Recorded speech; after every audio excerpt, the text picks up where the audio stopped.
remercier tous nos compatriotes de Paris qui ont fait le déplacement aujourd'hui. Sans plus tarder, je vais parler rapidement du plan Sénégal émergent, comme nos partenaires l'ont demandé. En Wolof, on dit que le plan Sénégal émergent, c'est vraiment un plan qui vient à son heure. Mais aujourd'hui, que les Sénégalais se l'approprient en termes d'opportunités d'investissement. Mais en bref, le Sénégal, c'est, je sais que vous le savez, 63% de la population a 25 ans, moins de 25 ans. L'âge moyen de la population tourne autour de 23 ans, donc c'est une population très jeune. La croissance démographique tourne autour de 2,7% et le taux brut de scolarisation tourne autour de 80%. Bon, le pays se porte mieux, très bien en termes de prévalence du HIV, du sida, parce que nous contenons le taux en deçà de 1%, et que la population urbaine est passée de 42% en 2013 contre 23% en 1960. Slide. Le plan Sénégal émergent, c'est une vision stratégique autour de 3 axes. Une croissance exclusive au niveau de l'axe 1, l'axe 2, un développement humain, et l'axe 3, la bonne gouvernance. Donc aujourd'hui, le PSE constitue l'unique cadre de référence pour la stratégie économique et sociale du Sénégal. Slide. Voilà l'architecture du PSE. Une vision pour le Sénégal qui s'appuie sur la croissance inclusive soutenue et durable, faire du Sénégal la porte d'entrée de l'Afrique de l'Ouest et un leadership régional, et mettre en place un modèle de développement équilibré sur le plan économique, social et humain, qui s'appuie sur 2 leviers, un moteur d'emploi et une inclusion sociale, avec la promotion de l'agriculture commerciale. Sur l'agriculture familiale, j'y reviendrai rapidement, parce qu'aujourd'hui, nos compatriotes sénégalais ont un lien très fort avec leur terroir. Le développement de l'habitat social, c'est ce qui nous réunit aujourd'hui, parce qu'on est en train de pousser la construction de logements sociaux, la modernisation graduelle de l'économie sociale. Et l'autre levier, c'est pousser le Sénégal à développer ses exportations. Vous n'êtes pas sans savoir que le Sénégal importe pour 3 000 milliards de dollars, de francs CFA de ses produits et exporte pour 1 500 milliards de francs CFA. Ce gap est immense. Donc il faut une pleine exploitation des ressources minières, en mettant en place une politique de partenariat avec les sociétés minières, mettre en place un positionnement du Sénégal comme un pôle de services logistiques. Ceux qui ont visité l'aéroport de Dubaï doivent savoir que Dubaï accueille 70 millions de passagers par an. Et c'est extraordinaire en termes de gains. Aujourd'hui, le positionnement de Dakar comme hub régional multiservice se positionnera dans la zone pôle ouest, Dakar-Thiès, parce qu'aujourd'hui quand même nous avons des problèmes liés au foncier au niveau du Sénégal. Et je vais faire un petit clin d'œil à nos amis du tourisme et faire de Dakar, du Sénégal, un pôle touristique d'excellence. Aujourd'hui, il y a des préalables à mettre en place. Tout le monde sait que l'énergie coûte cher au Sénégal, ce qui plombe un peu les coûts de revient de production. Mettre en place un environnement des affaires pour la régulation et améliorer le climat des affaires. Mettre en place une politique d'infrastructure pour améliorer la mobilité des Sénégalais et mettre en place aussi un capital humain de qualité. Et sur ce point précis, les Sénégalais de la diaspora peuvent apporter leur contribution parce que nous avons des ressources humaines de qualité mais qui résistent à l'idée d'un retour au Sénégal vu les conditions d'accueil actuellement. Nous avons aussi des besoins immenses en termes de télécommunications des IT. J'ai rencontré des jeunes hier au niveau du consulat qui avaient des projets très intéressants en termes de IT.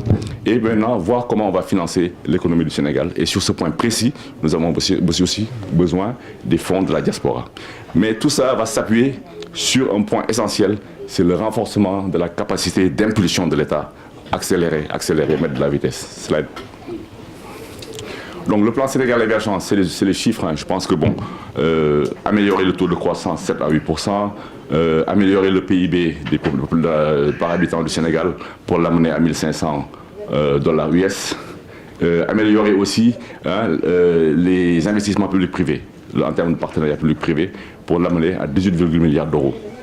Et aujourd'hui, il est urgent aussi de faire du Sénégal un des principaux destinataires des IDE en Afrique. Quand on parle d'IDE, on parle d'investissement direct étranger. Mais il y a une problématique qui se pose. Quand on parle de 822 milliards de francs CFA envoyés chaque année par les Sénégalais, mais est-ce qu'on ne devrait pas considérer cet argent comme l'argent des IDE? C'est une problématique, c'est un débat à trancher. Nous avons aussi 600 000 nouveaux emplois à créer. Donc c'est un objectif très optimiste. Donc en clair, en résumé, il s'agit pour le Sénégal de relever la croissance économique et améliorer le bien-être des populations. Slide. Sur la culture familiale, j'ai fait un clin d'œil à nos compatriotes sénégalais. Parce que quand on parle du plan Sénégal émergent, on parle de milliards. Mais aujourd'hui, le gouvernement du Sénégal a mis en place, dans le cadre d'un objectif court-termiste, c'est-à-dire 2014-2023, de mettre en place 150 à 200 micro-projets de soutien de l'agriculture familiale. C'est-à-dire, aujourd'hui, il faut se tenir informé des initiatives du gouvernement du Sénégal. Il y a un projet Pédidas dans la zone nord qui va aménager 10 000 hectares de terre et sur lesquels on va mettre en place des zones de 500 hectares. Avec une zone intermédiaire de 200 hectares pour les producteurs à gros investisseurs, c'est-à-dire les grandes sociétés multinationales qui viendront, mais aujourd'hui des zones de 200 hectares pour lesquelles les Sénégalais comme vous et nous pourront être éligibles. L'APIX, depuis quelque temps, initie des caravanes de formalisation au niveau des régions du Sénégal pour aider maintenant nos parents à se formaliser, créer des GIE, avoir des associations. Bon, j'ai quelques photos, mais si on a le temps, on pourra vous montrer. Voilà, cela est. Ce qui nous réunit aujourd'hui aussi, c'est un contexte sur lequel on aurait voulu prendre votre avis sur un document sur lequel je travaille depuis presque 6 mois avec nos partenaires de la Direction générale des Sénégal de l'extérieur. C'est aujourd'hui, est-ce qu'il est urgent de mettre en place un modèle pour l'accueil des Sénégalais au Sénégal. Quelques chiffres, hein, la France accueille principalement la diaspora sénégalaise et le PSD, bon, ils en ont parlé tout à l'heure, a réussi à mobiliser 4,4 millions d'euros de fonds des associations du Sénégal qui interviennent essentiellement dans le nord du pays. Bon, c'est un projet qui tire à sa fin. Je pense qu'il y a aussi un travail de lobbying à faire pour voir comment garder ce projet. Et en 1990, bon, ces chiffres sont maintenant obsolètes, hein, parce que depuis Lampedusa, il y a eu le grand choc avec les Sénégalais qui sont morts au niveau des îles Canaries. Et là, aujourd'hui, l'OIM a parlé d'un chiffre de 1 million d'euros, 1 million de populations qui sont rentrées en Europe par terre et mer en 2015. Et aujourd'hui, dans l'espace CEDEAO, quand même, il y a 7,5 millions de migrants. C'est un chiffre qu'il faut peut-être voir ou multiplier par 2, vu l'état de nos statistiques en Afrique. Slide. Donc pourquoi aujourd'hui on doit parler d'un pacte diaspora? Je pense que le pacte diaspora, ça, c'est l'ambition des autorités du Sénégal. Tous les gouvernements qui sont passés ont essayé de réfléchir. Il y a eu un problème intéressant au niveau du ministère des Affaires étrangères, le programme Tocten, où on prenait des seniors et qu'on venait faire passer 3 mois à 2 mois au Sénégal pour pouvoir initier certains jeunes. Et je pense que bon, ce programme qui s'est arrêté qui était initié par le PNUD devrait être évalué et maintenant remis sur le tableau. Et aujourd'hui, la problématique de la diaspora, il y a un tableau en forme de fromage qui dit que 763 370 originaires de l'Afrique de l'Ouest sont aujourd'hui en Europe. Ce chiffre aussi, il faut le relativiser parce que je pense qu'il est largement dépassé. Slide. Mais il y a un constat qui se dégage. Aujourd'hui, la plupart des investissements privés des Sénégalais de la diaspora dans le volume, au niveau du volume, sont faibles. Hein. En clair, la part des investissements privés des Sénégalais de la diaspora dans le volume des investissements productifs reste faible. Je vais vous montrer un tableau tout à l'heure pour dire où va l'argent qu'envoient nos parents émigrés. Slide. Le constat, il est là. Le tableau, il parle de lui-même.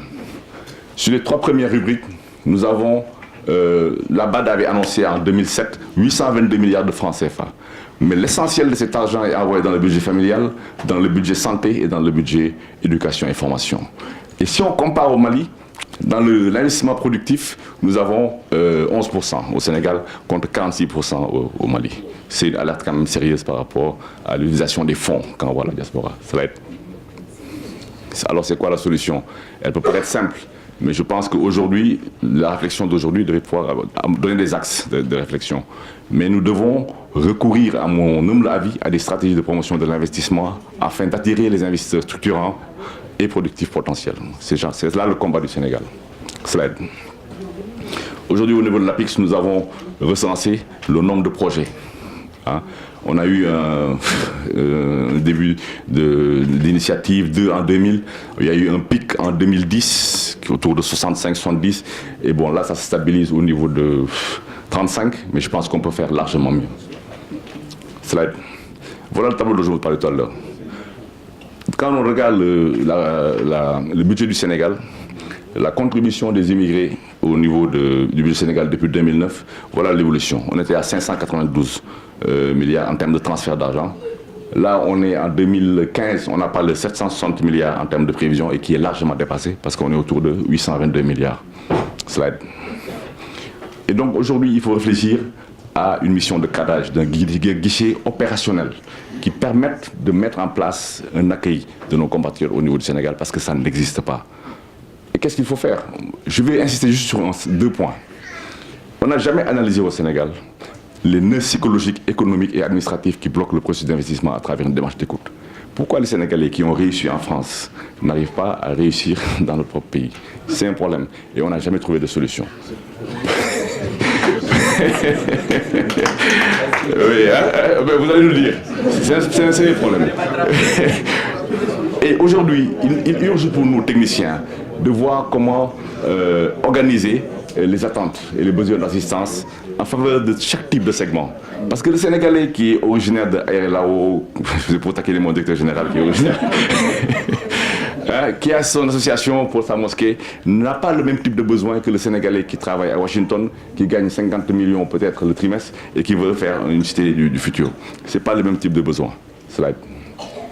C'est pour ça que nous avons réfléchi depuis 6 mois et on a dit qu'il est l'heure actuellement de mettre en place un guichet opérationnel des agences du dispositif d'appui au secteur privé qui sera un interlocuteur unique des Sénégalais de la diaspora sur les questions d'investissement.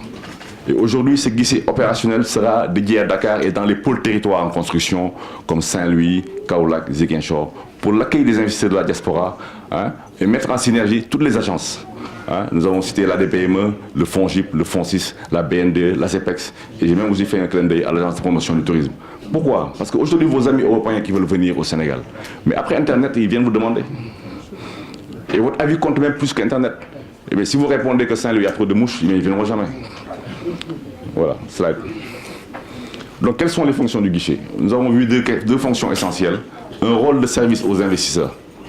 On a pris de la place pour le BAOS parce qu'il est important d'organiser l'accueil des Sénégalais de la diaspora. Nous avons aussi recensé les missions traditionnelles de la PIX. Nous avons intégré les missions de la ZEPEX. Comment travailler à la mise en place des produits d'exportation. Je vais un peu vite pour éviter quand même de perdre de temps. Et aussi travailler sur le suivi des investissements. Ça, c'est important. Slide. Slide. Donc, voilà les fonctions. Et maintenant aussi, c'est important dans le cadre aujourd'hui du changement climatique. C'est des thématiques à la mode dans le cadre de vos municipalités. Beaucoup de Sénégalais travaillent dans les associations de Sénégalais au niveau des municipalités ici en France. Mais de mettre en place aussi un cadre de dialogue privé et de partenariat international qui peuvent aussi bénéficier au Sénégal. Donc voilà aujourd'hui les 2 propositions en termes de fonction du guichet. Slide. Donc il est l'heure aujourd'hui de construire à partir de Paris, parce que c'est la première présentation qu'on a faite sur ce document, un pacte gagnant. Un pacte de la diaspora, où les acteurs,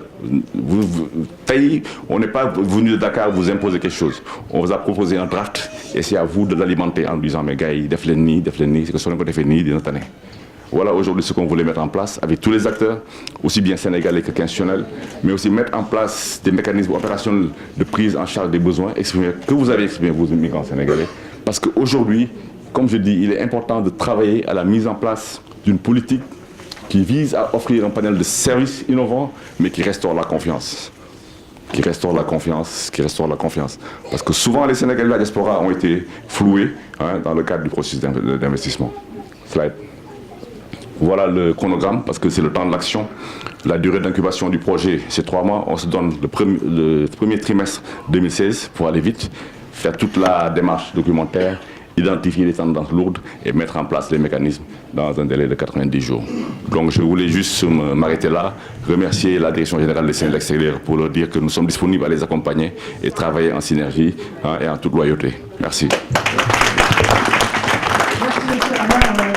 Je ne vais pas les exemples, mais je pense que nous allons être informés par les leaders des associations qui sont là, qui ne vont pas vous tarder à vous solliciter pour l'animer des séances autour du programme Sénégal émergent.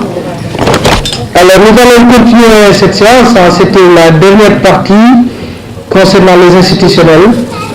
Et pour la deuxième partie en ce qui concerne les promoteurs, je vais appeler M. Niang, en sa qualité de chef de division de la promotion de l'habitat des Sénégalais de l'extérieur, dire un petit mot et présenter les promoteurs qui ont été invités à ce jour. Monsieur Niang, vous avez la parole. Merci.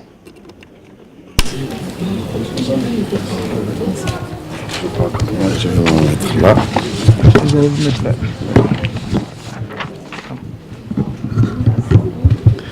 Allô? Oui, ça marche. Oui, bonjour tout le monde. Je suis M. Idriss Niang.